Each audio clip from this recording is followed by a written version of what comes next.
And we are live. What's going on YouTube, Facebook, and LinkedIn Live? It's your boy Billy Rowe. Today is Wednesday, and I'd like to welcome you to the first row. And if it is Wednesday, you should already know what that means. It's time for the Wednesday word. That's Wednesday word.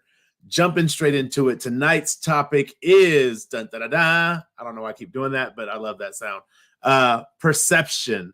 As always, I like to share what I mean by my topic. So, what do I mean by the topic perception?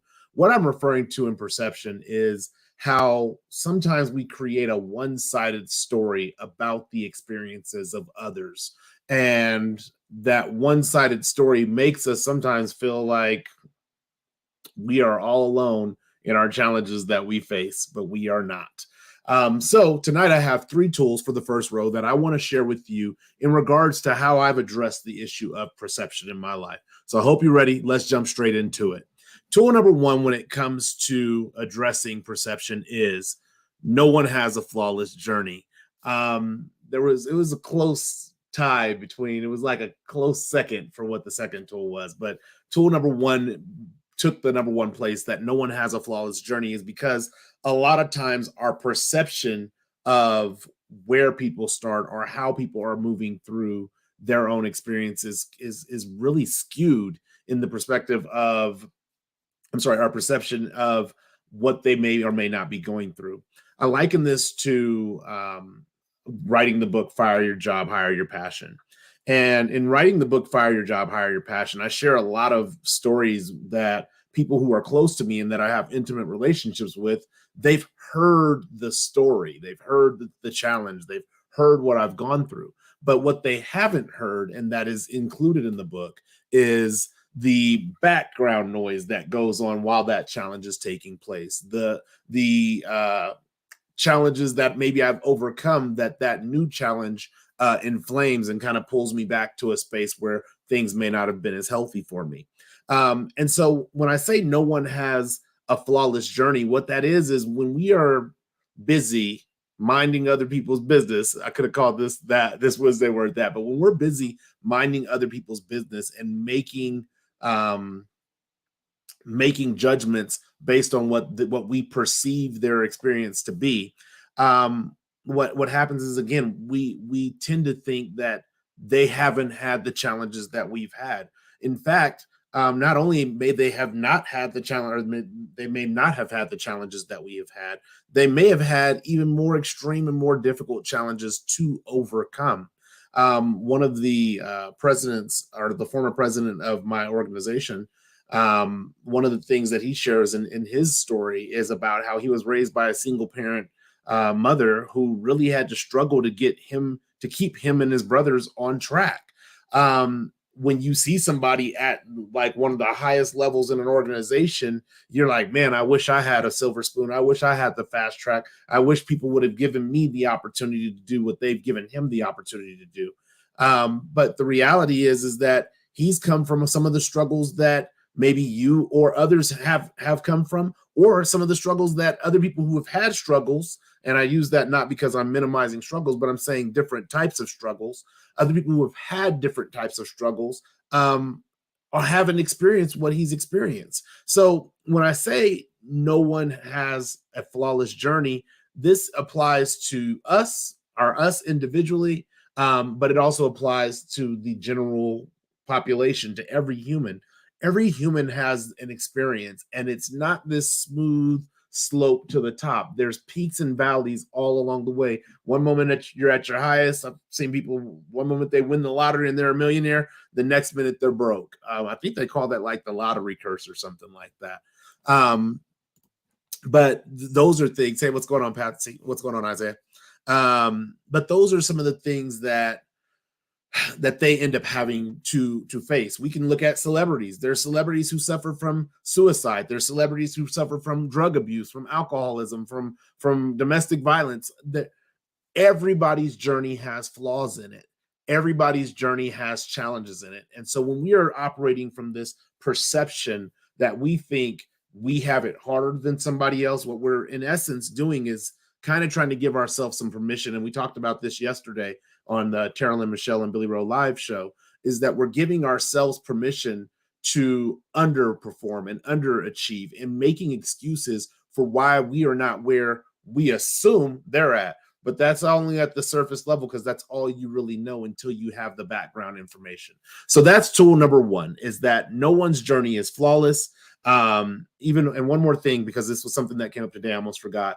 I was having a conversation earlier this week with somebody who was in law enforcement. And one of the things that he shared with me that really piqued my interest about his journey is that he was like, I based my life based upon the example my grandfather and my father set for me.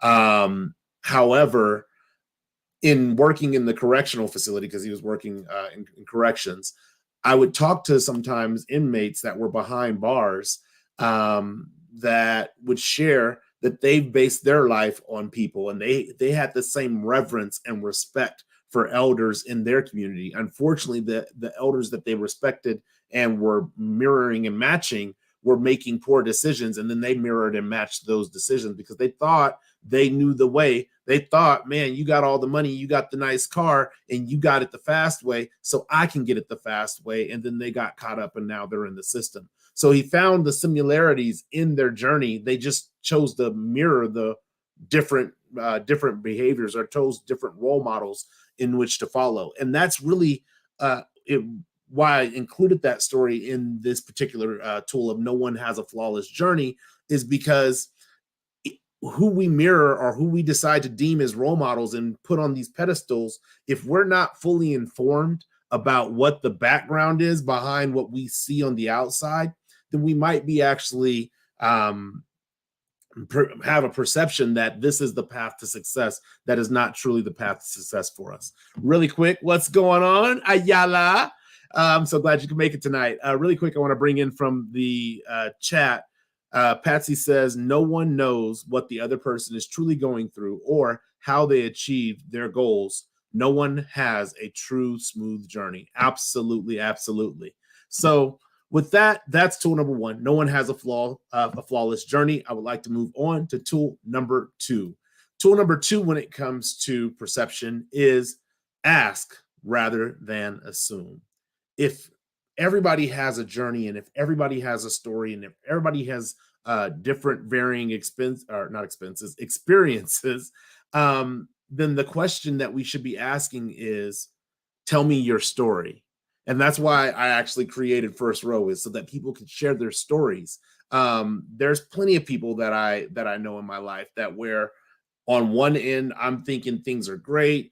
Social media can definitely help with you thinking things are great. It helps with the assumption process. Oh, things are going good for them. Look, they got a new house. Look, they got a new car. Look, their kid is off to college. And then when I reach out to them, because there's something that just disturbs me in my spirit, and I'm like, you know what, I need to reach out to them and just do a check, do a wellness check.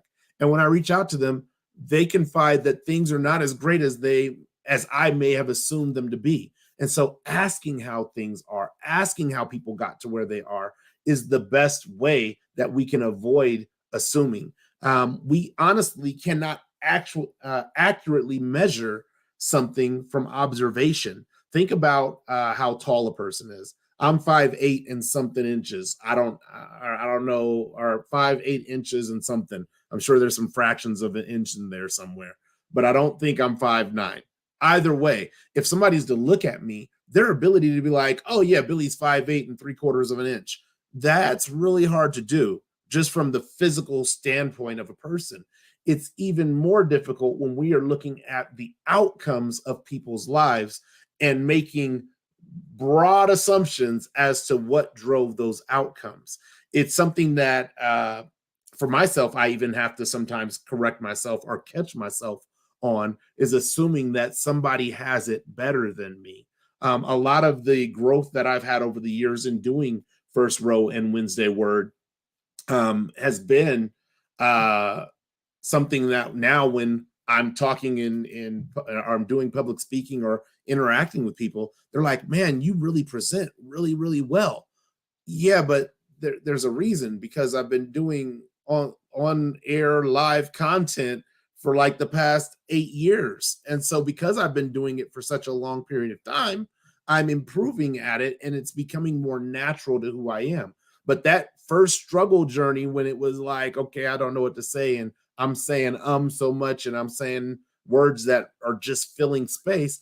All that is now been something that I had to go through in order to get to this space. And there's times where when I come on live, I'm still struggling with things mentally. Today was a very overwhelming day for me. But when I come on live, it's like, okay, we got to get into it. And it's live. So there's no takebacks. Whatever you say is what you say. It's what you say is what you said.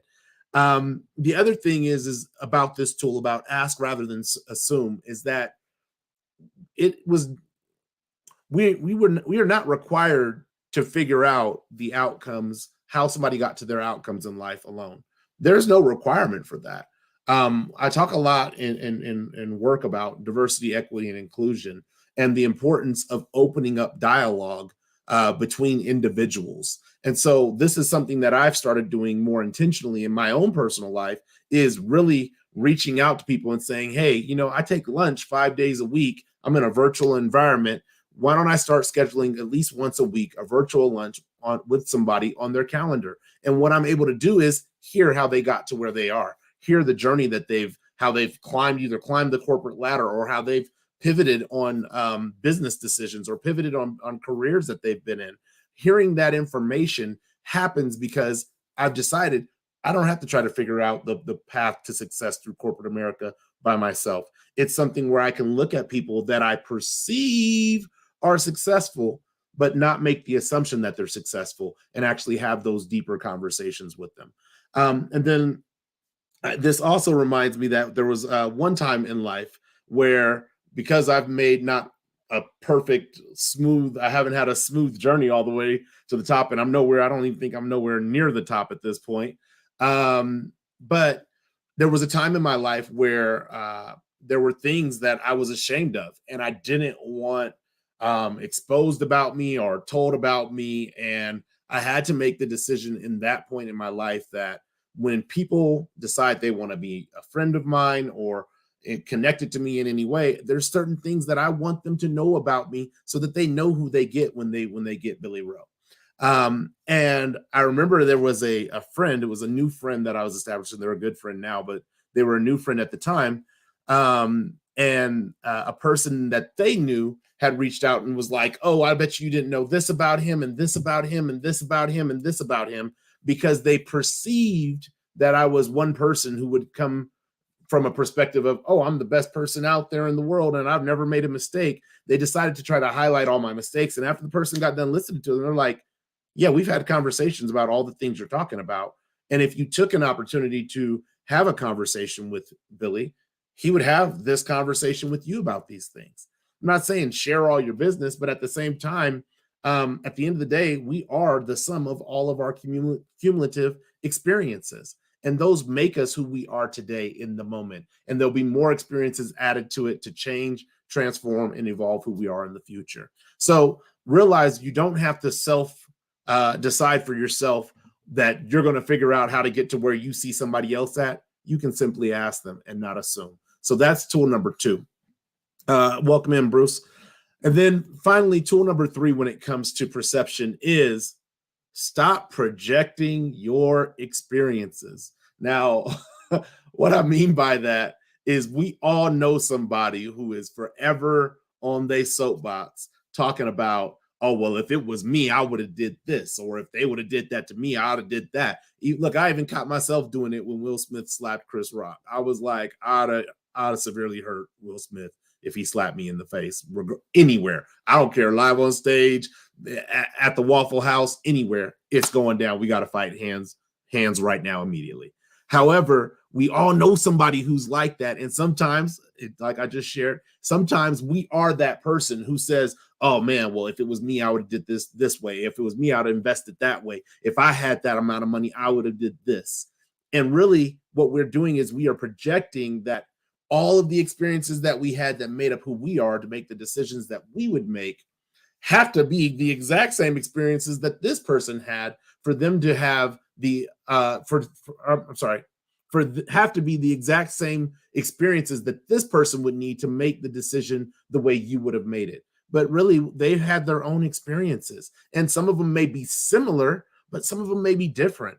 If you grew up in a house, for instance, with domestic violence, your take on yelling might be, look, I don't really do well when people yell at me because it takes me back to a space. So when you're confronted with maybe somebody yelling at you, whereas I'm like, hey, who are you talking to? I'm very confrontational in that aspect, but the other person may not be confrontational in that aspect because of what they've experienced, what they've seen. And so we have to get, I don't like to tell people what they have to do. I recommend that we get into a space where we stop projecting that people are going to make the decisions that we would make. This is very effective if you're a parent, because kids make their own decisions and you try to influence the decisions, but at the end of the day, it's their decision to make.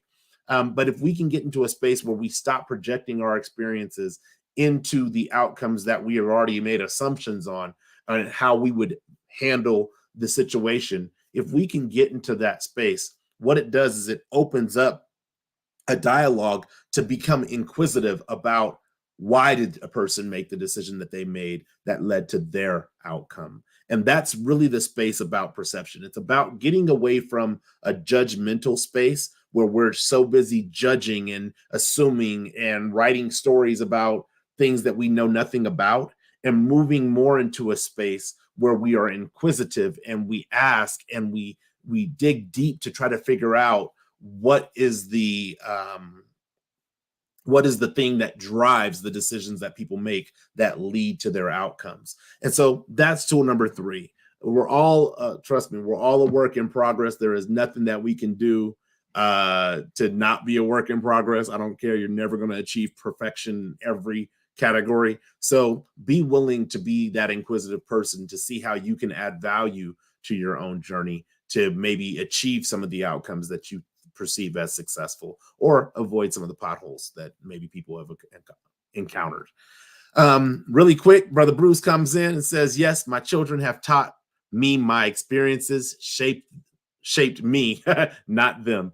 Absolutely. Shaped me and not them. That is how it goes down if you are a parent. Yeah, you have a great background and you've been here for 40 years. Congratulations. I'm on year 18. I'll let you know when I get there. So really quick, let's go over the tools that we have for this evening. Tool number 1 is no one has a flawless journey. We all have challenges. It's not just you. It's not just them. It is all of us that have challenges that we experience. Tool number 2 is ask rather than assume. You only truly know what you ask. Everything else you are making up. Even if it's something that somebody told you, you are still making it up until you ask. And then tool number 3 is stop projecting your experiences.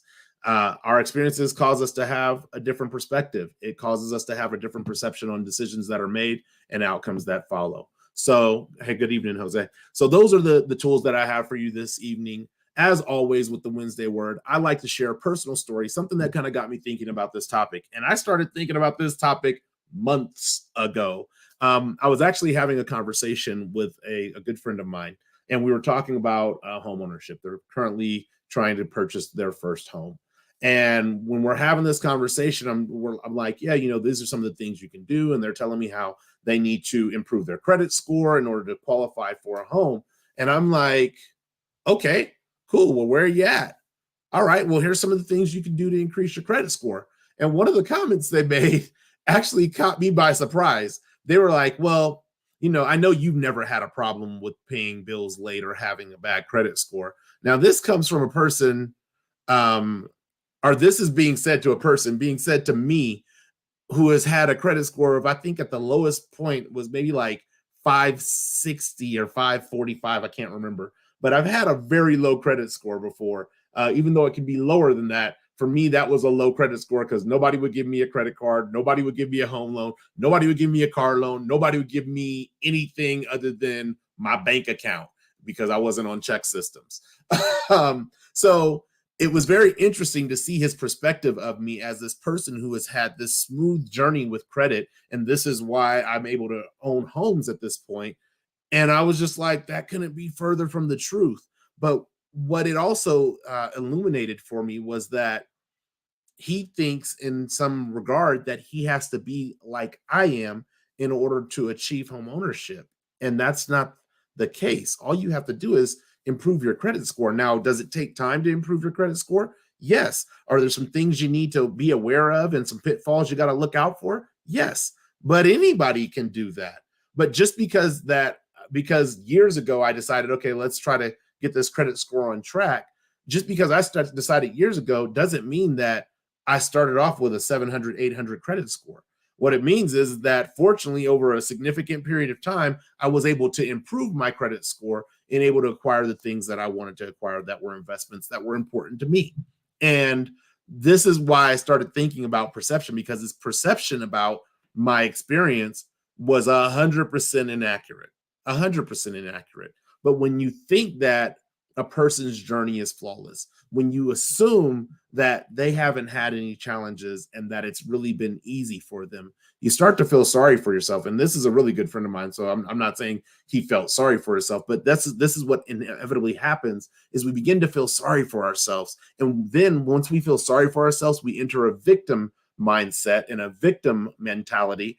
And then what happens is we're now powerless to change our own circumstances. Well, I've always had bad credit and it's going to be pretty impossible to improve my credit score. So then what we do is we don't even take the actions that would lift our credit score and move us into a healthier place to buy that first home. And that's with a lot of things in life. It could be a home, it could be a car, it could be going to get an education, getting into the college that you want to be in. It could be getting into the company that you want to work in.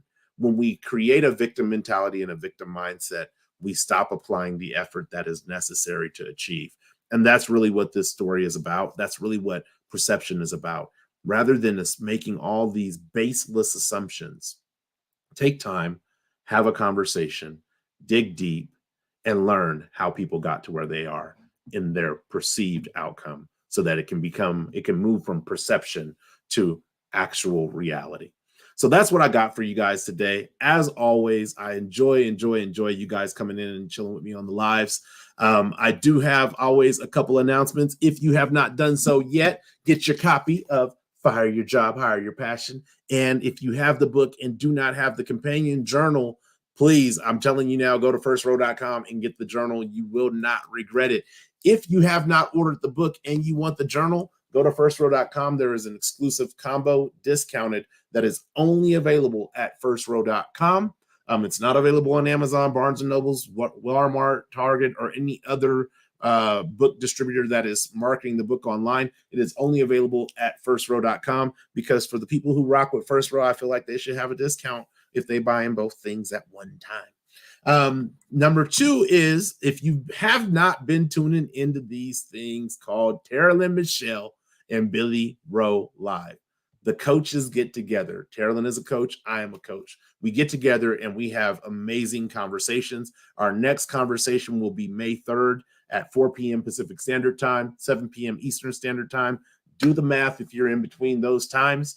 But the conversations are very uplifting. They're about an hour long. No hard stop time, but they're about an hour long. We had great participation this week, and it's also an opportunity for you to come on live. Join us on the stage, share your insights, share your story, and share your input. And then lastly, as always, the next Wednesday Word will be Wednesday, May 4th. That's before my son's birthday. May 4th at 6:30 p.m. Pacific Standard Time, 9:30 p.m. Eastern Standard Time. Haven't determined which topic I want to do. I have a couple topics that I'm rolling around, but I haven't determined which topic it will be yet. But stay tuned. Follow us on social media, Instagram, Facebook, LinkedIn. You'll be able to see what is coming down the pipeline once I post that content. So that's what I got for you guys today. As always, if you have a topic idea, send us topics at firstrow.com. Send that idea to topics at firstrow.com. Happy to look at getting that idea in the rotation. But that's what I got for you guys today. As always, if you like this video, please share it. If you share this video, please like it. I'm always happy to engage with you in the live chat. I'm also happy to engage with you if you're watching via replay in the comments for the first 7 days that the content is up. But other than that, until the next time, one love, peace, and God bless. Thanks for sitting on the first row.